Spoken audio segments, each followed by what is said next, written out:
the king of my heart be the mountain where I run, the fountain I drink from. Oh, he is my song. Let the king of my heart be the shadow where I hide, the ransom for my life. Oh, he is my song. You are good, good, good. You are good, good,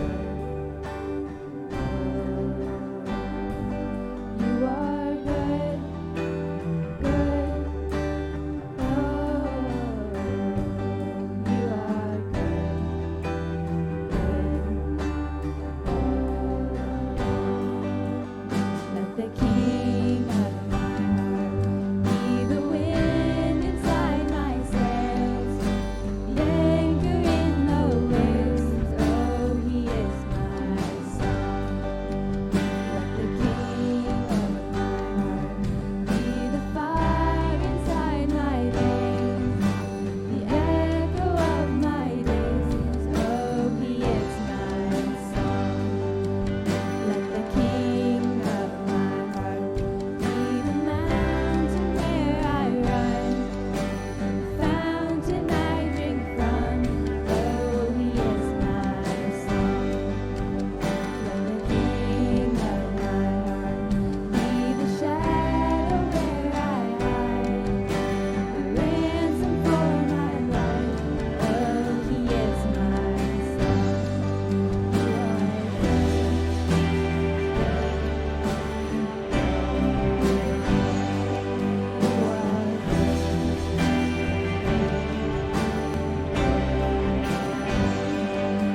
are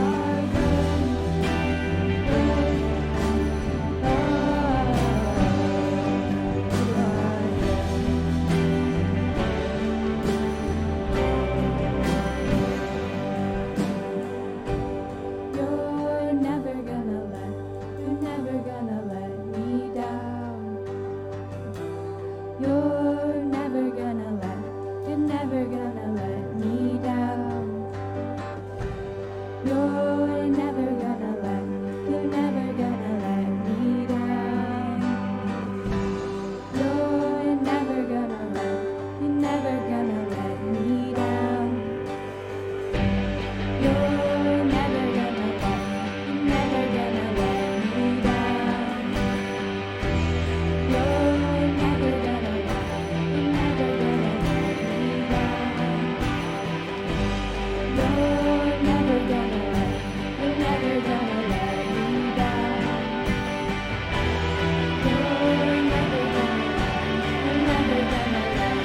down. You are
Just let that sink in, that God is good.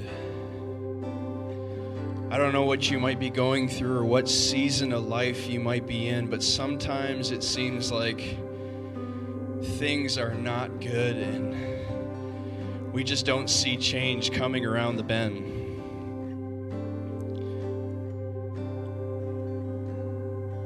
He is never going to let you down. He is good. Just think about it. He is a good God. And when life is falling apart, when things aren't going the way you want them to, when it doesn't seem like there's hope around the corner, He is good.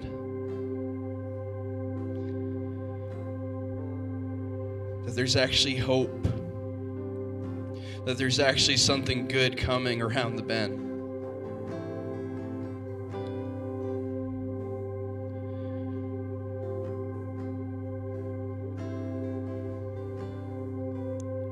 Just let it sink in that God loves you. Maybe this is a season of life where you don't feel close to Him, where you don't actually feel a sense of who He is. But just in this moment, just let that sink in that God loves you. Maybe the people in your life don't love you. Maybe your parents don't love you. Maybe your dad or your mom or whatever the situation is. God loves you. And He cares. And even when things don't look like they're going to, He's there to bring change and transformation to your life. Because He's a good God. Because He's a good Father, and He loves you so much that He gave His one and only Son for you. Not so you could go to church or sing some songs or wonder about a God in the universe, but that you could actually have a relationship with a God who cares about everything in your life. Who wants to talk to you day in and day out and actually get to know who you are, even if nobody else wants to. That even before you were born, He shaped you and knew exactly who you would be and the destiny that you had for your life. So if you don't think you have worth and value, remember that there's a God who created you for something so much bigger than you could ever imagine. That when you feel lonely, that He is there for you. That when you feel like giving up, He is still fighting for you, even if nobody else is.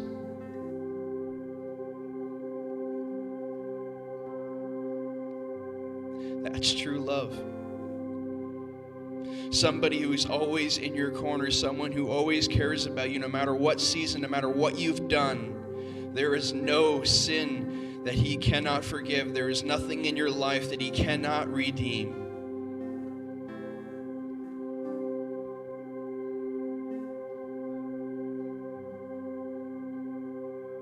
He loves you.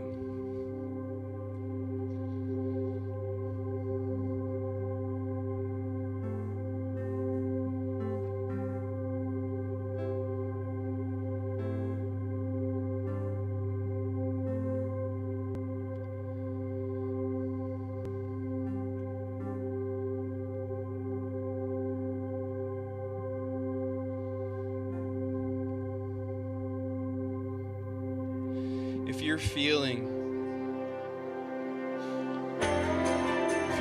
pain in your life right now, just surrender that to Him. If you're feeling loneliness in your life right now, just surrender that to Him. If you're feeling like giving up on this life and giving up on this world, surrender that to Him. If you feel like you don't have energy for another day, for another thing, give that to Him. If you need joy and you need a sense of satisfaction of who you are, give that to Him. Just trust in Him with your life. Trust in Him with your problems. Trust in Him with your family. Cast all your anxieties and your worries on Him. Because good things are coming. Because light is around the corner. Because there is redemption for all of us. So God, we thank you for your grace. We thank you for your love, for your relentless pursuit of us.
God, I just thank you so much that you're a God that deserves all of our glory. That you're the God that deserves all of our praise, of all the things that we could give attention to. God, I thank you that what you did with your Son is worth all of our praise. And so, God, wherever we're at today, God, I pray that just collectively as a group that we could just give you praise. And God, as we end worship and we move into our series, God, we can still give you praise by listening and learning and, of course, having fun with Gaga Ball. Amen. Why don't you grab a seat as we play the video.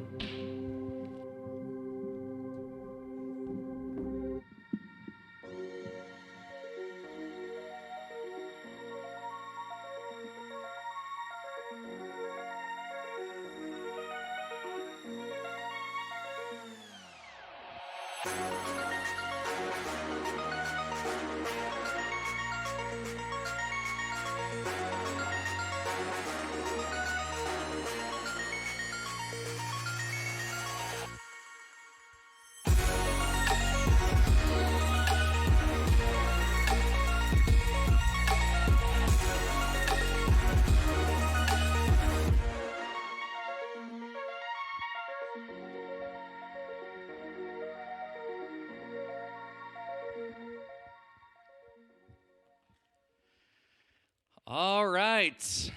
I want to ask you a question. Can I ask you a question? Is that cool? Ask away. All right. I'm going to ask a million questions then. All right. Question number 1. How many of you know that it's easier to do something with friends than it is to do it alone? How many of you are like, no, I'm solo my whole life. It's way easier to do things on my own. All right. Interesting. Let me tell you a story about a time when, I don't know how old I was, but it was like 9 years ago, and so long ago. And I'm going to tell you a story of a time I did something that I would have never, ever been able to do alone. How many of you remember, a year ago when I had spacers, my ears were pierced, I had spacers, good times, Let me tell you a story about how I got those, okay? 9 years ago, everyone say 9 years. 9 years ago, I met a guy named Bailey. Everybody say Bailey. Bailey was a cool dude. He was tattooed, pierced, listened to punk rock and heavy metal. Typically, I would avoid these people because they just look scary and mean all the time, but we became best of friends. And we would, pull pranks together, and we visit each other's hometowns, and we go skiing and snowboarding in Quebec, and we do all these crazy things. One time, we even found ourselves homeless in California. Good times, but we were good friends. We did everything together, but Bailey sometimes would get these rebel child streaks, okay? And he would get these crazy, insane ideas, and he'd be like, Ethan, let's go do this. And I, wanted to fit in and be cool like Bailey, so I'd be like, yes, let's do it. And so one time, we had another friend named Jake. Everybody say Jake. Does anyone know anyone named Jake? Jake? We had a friend named Jake, and Jake, he really wanted to get his ears pierced, okay? But he was scared to do it, and so Bailey had this great idea. He was like, because Bailey already had his ears pierced, so he was like, Jake, if you get your ears pierced, Ethan will get his ears pierced. And I was like, this is such a good idea, because Jake's never going to do it. So, of course, yeah, you're on, Jake. Let's do this. So Jake goes out and gets his ears pierced. And the story gets good from there, okay? So Jake comes back. He's like, Ethan, it's your turn. We were in college, living in dorms, and Bailey's like, guys, let's pierce them right now. Let's not go to the mall. Let's pierce them right now. Okay? So here's what we did. We got some ice cubes, put them on my earlobes. Then Bailey's like, I got a sewing needle. Still have no idea where he got a sewing needle from because he didn't sew. Then he gets a lighter. He's like, I'm going to disinfect it. So he grabs a lighter and heats it up until it's red. Apparently that disinfects needles. Don't really know. Then he's like, we need something to hold the back of your ear, to put pressure on. Guess what he grabs? A stinky, smelly dishwashing sponge from the communal dorms. And I'm like, all right, sure, why not? So he places it behind my ear. He puts the needle up against my earlobe. He starts to count down from 3. He goes 3, 2, and then jabs it in on 2. And the story's just getting started, guys, okay? He jabs it in on 2, and to be honest, my ears were kind of numb from the ice cube, so it didn't feel that bad. What really hurt is he pulled the needle out, and then he grabbed these studs that we got from Aries at the mall, okay? He starts to put them in, but the stud was bigger than the hole he just created. Okay? So, this is what my friend Bailey does. He just starts forcing the stud through my ear. And the numbing is starting to wear off. And I can hear my flesh tearing in my earlobe as he pushes the stud through. And as he pushed the stud through, everyone in the room could hear the pop as it popped out the back of my earlobe. And then we did it to my other ear. Let me tell you guys, I would have never done that alone. Never, ever done that alone. It was way easier to do with my friend Bailey, and it was great. It was such a good time. Yet my ears did get infected for a year straight. And they stunk real bad. Okay? How many of you have a story that you got yourself into something and you're like, there's no way that I would have ever done that if I was alone? Come on. There's got to be more of you than that. I can think of some stories of some of you with your hands down that I know you'd have never done what you did if you were alone. We're not talking about peer pressure tonight. We're just talking about how it's much easier to go through something when you have a friend going through it with you. And so maybe every start of the school year in September, like Nicholas who's talking, you might get a little scared because you're like, who am I going to eat lunch with?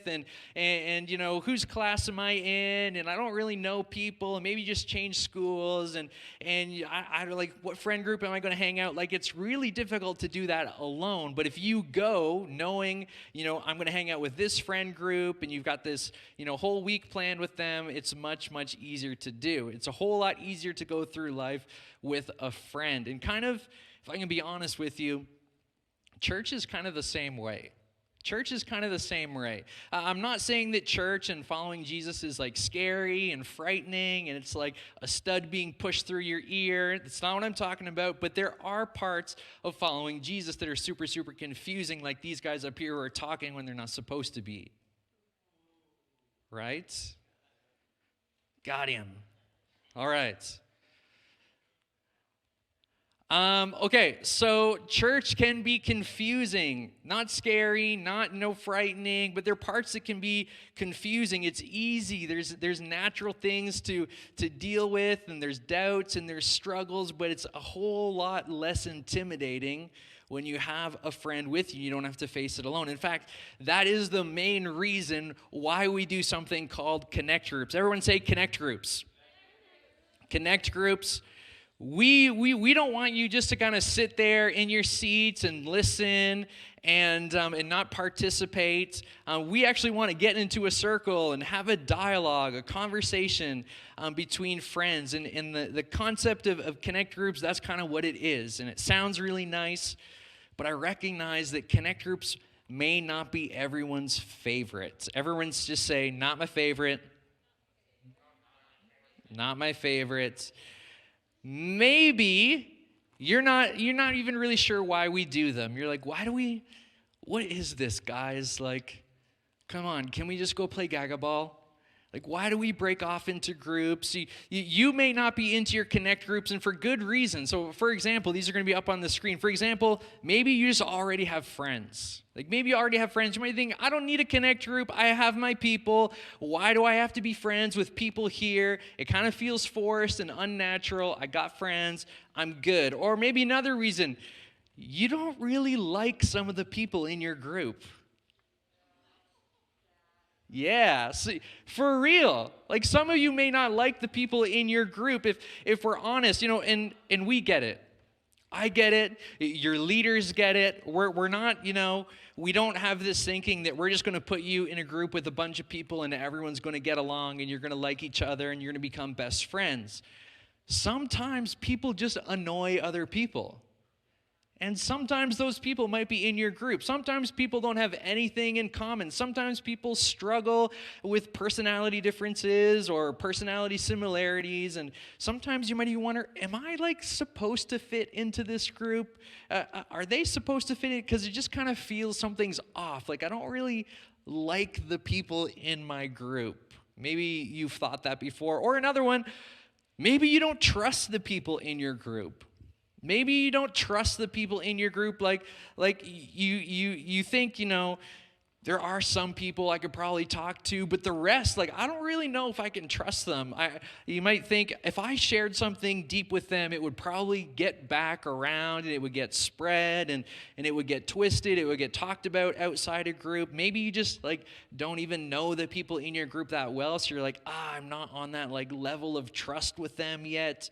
You're not really sure if you can be open and honest and vulnerable, and sure, that sounds good, but you're not really sure if you want to do that in a group of people you don't trust. Or maybe you feel judged.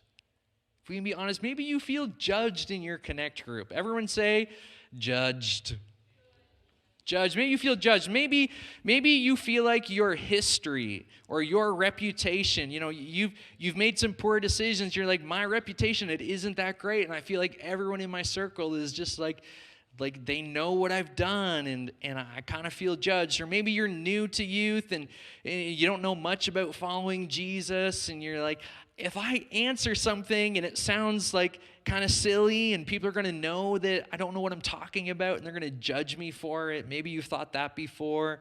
Maybe you've thought, what if I just sound stupid?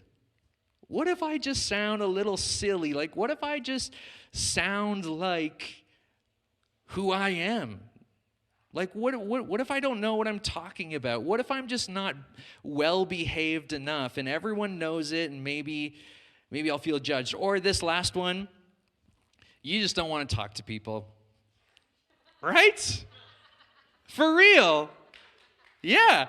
You go to group and you're like, this is the worst thing ever. I don't want to talk to people. I just want to sit back and sing some songs and just destroy people in Gaga Ball. And I don't really want to, I'm not a talker.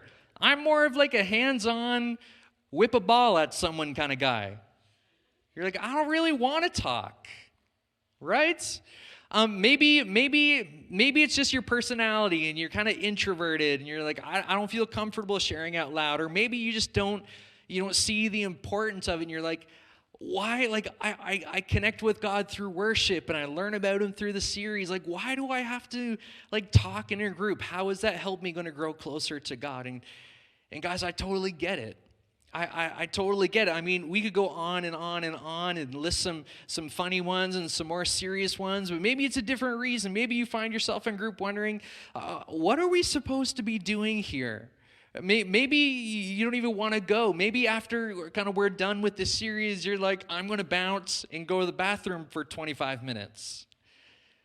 And you're just like, there's just some tension there. And you're like, I don't want to go. It's just kind of weird. It's not my thing. Sometimes you just wonder, what's the point? Why? And so that's what we're going to talk about in the next few minutes. It's going to look a little bit different than a normal Friday night, but we're going to talk about connect groups and the point of them. So let's start. We're going to kind of take it all the way back to the beginning of the Bible, the very, very beginning. And does anyone know the first book of the Bible? You can just shout it out. Genesis. Everybody say Genesis.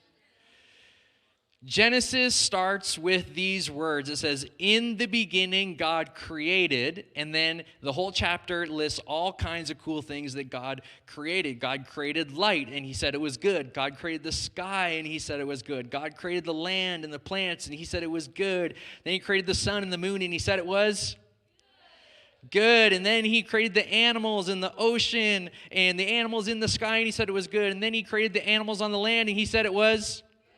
And then God created the very first human, and he said it was very, very good. Not very bad. I heard someone say very bad. It was very good. Then, God looked at his creation, and this is what he said. He said, it is not good for the man to be alone. It is not good for the man to be alone. It's the very first not good thing in all of creation, and it was being alone. And here's what I want you to know. It's going to be up on the screen. We are wired to not be alone. We are wired not to be alone. We're designed for connection and community. Someone needs to write that down, scribble it on your forearm, tattoo it like my friend Bailey would. But you just gotta capture that. You guys know this already. You guys understand this. You guys know that we're wired to be together and for connection and community, because you can tell simply by the way when a friend bails on you. Because what happens when a friend bails? You get sad and depressed, is what I heard. You get disappointed. You're like, come on, man. I thought we had something going. You can tell you're wired for connection and community by the way something good happens to you, because you immediately want to send a text to your best friend. You're like, I just won the lottery, even though I'm not old enough to buy a ticket. This is amazing. I'm going to tell all my friends. You know you're wired for connection and community by the way you feel when something terrible or unexpected happens. Because you feel like you need to tell someone, or when it happens to someone else, you feel like you need to be there for them. You know this. You know this. It's more than just someone to hang out with. It's a secure, unfailing acceptance and connection with others. Let's take a look at a book of the Bible called Hebrews.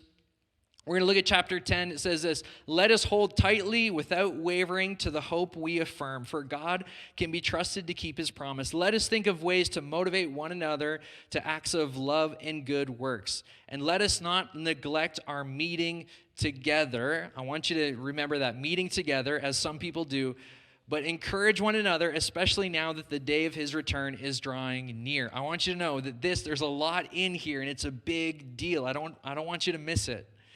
The writer of Hebrews, he's talking to a group of Jewish Christians, which basically means that they were facing execution, which means death. They were facing execution, and they were facing excommunication. So they were kind of being thrown out of community. They were being pushed out of friends group. They were being killed. All sorts of things was going on because of their belief in Jesus. And so the writer of Hebrews, he's not saying, hey, if it's not too much to ask, could you skip Netflix and hang out with us? That's not what the writer is saying. He's saying meeting together consistently is worth the risk of putting your life on the line. That's what he's saying, because they're being executed for meeting together, and he says, no, you need to meet together. It's worth your life. So the writer of Hebrews, he stresses, don't give up meeting together. Why? Why in the world would this be so important? Because of two things that we know that happen when we meet together. Number one, hope happens when we meet together. Everybody say hope. Hope. What is hope? It's being convinced that our future is better than our right now. That there's something better down the road. That there's light at the end of the tunnel. And I think we all need that. Because without hope, we don't end the world's problems. Because if tomorrow isn't going to be any better, what's the point in trying to make it better? Hope, I think, means like without it, we don't end racism. We don't fight global warming. We don't rescue people who are abused, because if it's not going to get better tomorrow, then what's the point in doing something? Hope gives us this light at the end of the tunnel mindset. It's that we're convinced that our future is better than our now. I mean, without hope, what's the point in fighting for what's good and what's right? I think the hope that things can be different motivates us to move, to act, to come together. Meeting together gives us hope. Number 2, love and good deeds happen when we meet together. We make each other better. We make each other stronger. There was a writer in Proverbs, he said, iron sharpens iron, which means we can make each other better. Meeting together, connecting, it holds us accountable. It keeps us at a higher standard of who we can imagine we can become one day. And then maybe probably the most important phrase of this whole passage is not giving up. Turn to someone beside you. Say hello.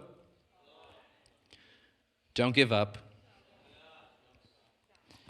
Not giving up. The writer of Hebrews, he knew it would be super tempting to skip out because their life was on the line. They're like, should I choose life today and not meet with my Christian friends? Yeah, that sounds pretty good. But he says, don't give up, not giving up. You see, coming together was just part of the DNA of following Jesus. He knew that meeting together would require commitment and sacrifice and showing up and reprioritizing your schedule. He knew that it would need sacrifice, not giving up. And so meeting together, it doesn't always seem easy when there's other things you could be doing. I want to look at this idea that in the book of Hebrews, they actually even talked about this idea of like devoted leaders, a person who knows God and is a little further along than you in your life that would actually lead these groups of people connecting together. I think the truth is we all need somebody who's a little older, who's a little smarter, who's a little wiser, who has a little more life experience, someone outside of our families who can help us figure out life. And that's what your leaders are here for. That's what they signed up for. They signed up for the real you. They didn't sign up for a fake or a perfect version of you. They signed up every week to be here in your group for the real version of you. And here's what I'm getting at. This idea of connection, this idea of community, it's more than just a group of friends. This is something that is at the DNA of our faith. It's not just, your average group of people watching the Olympics or making TikToks together. This was, if we use the Dom Toretto meme, this was ride or die. This was ride or die, okay?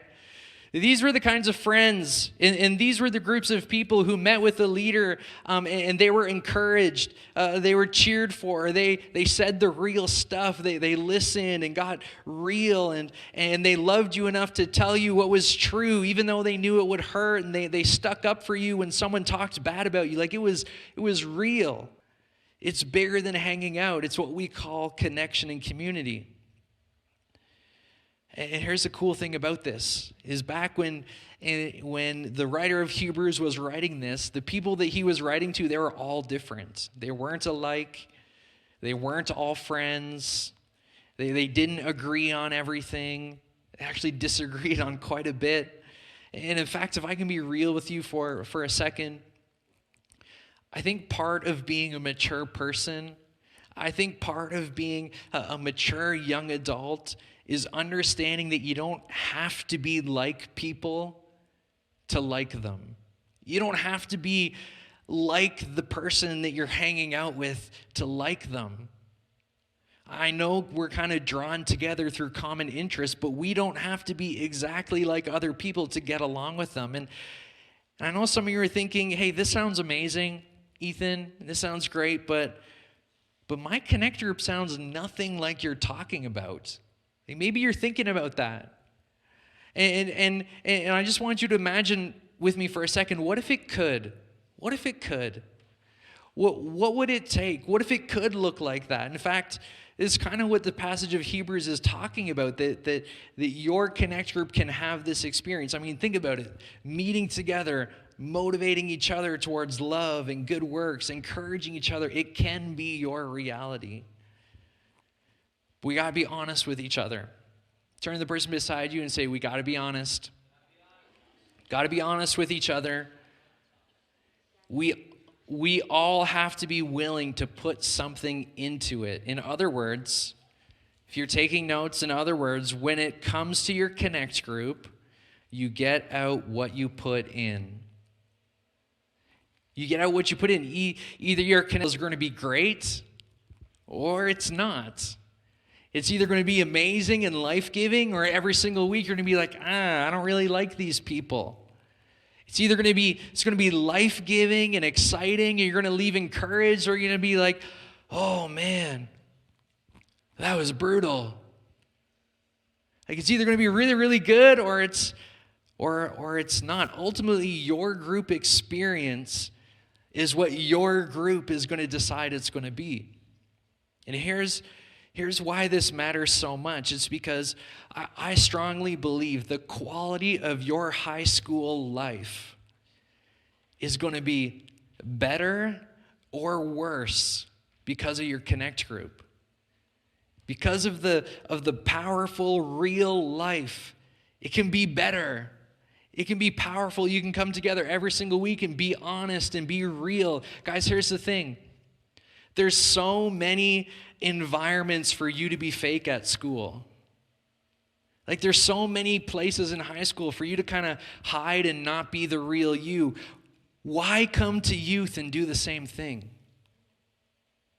Why not kind of live on this side where it's real and it's life on life, and these people become your family even though you may not agree on everything? Why come and do the exact same thing you do when you go to school, or when you go home, or when you hang out with your friends, or when you go to Burgess's, or when you go to the beach?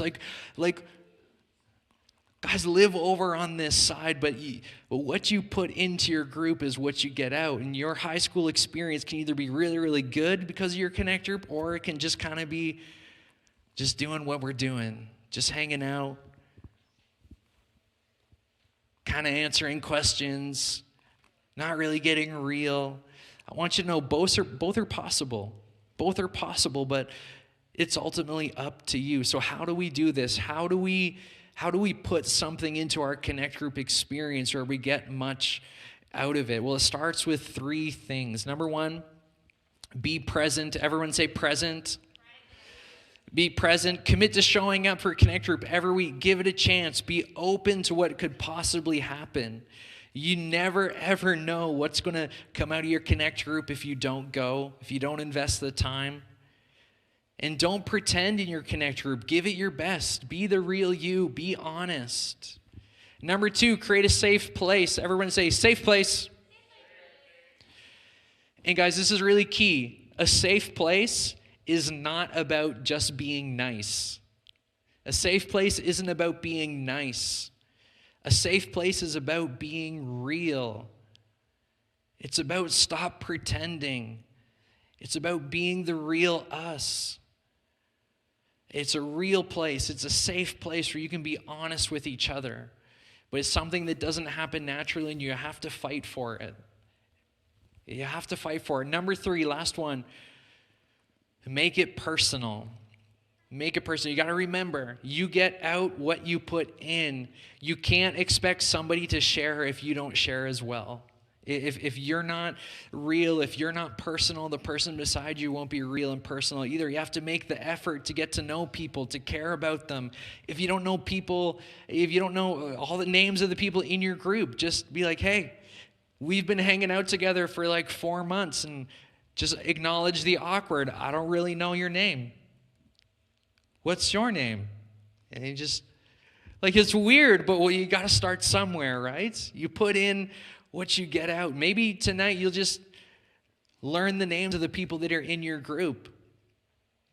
Maybe you're still sitting there and you're thinking, what's the point? What's the point? Why put energy into this? What's the point? Well, the point is We were made for more than just surface level relationships. Like, God has something better for us. We're made for relationships, and we're made for connection. We're made for community. We're made to experience each other in a very real way. Like, I don't think we're supposed to go through life just being fake with each other. Like, I just don't want to live that way. And so I want you to know you can alter your experience here at Youth. You can alter your 4, some of you maybe 5 or 6 years of high school. You can alter your experience by what you put into your Connect group. And maybe it sounds like something that you want. And maybe you're thinking, my current Connect group, that kind of sounds impossible. But you got to start somewhere. And so I want you to imagine with me, what if this was the reality of your Connect group? What if your high school experience looked different because of what you put into your Connect group? Always showing up for each other, creating a safe place, being real. People around you know the real you. I want you to know that can happen. And whether that's going to be true of you and true of your Connect group, that's entirely up to you. I mean, your leaders can take you to a certain extent, but it's going to be up to you to bring it the rest of the way, to be real and to be honest. And so that's kind of what we want to do tonight. That's what we want to do for 15 minutes or so is we're going to split off into our Connect groups, and our leaders, they've got some discussion guides, and they're going to start some discussion, but you guys are just going to kind of take over and lead the group and talk about, what do we want this group to be? Do we want it to be a place where we're just fake and give each other, not the real things of what's going on? Or do we want to make this a group where we're real and we're honest and we do life together, and then we decide, we're a family and we're going to live in relationship and connection and community?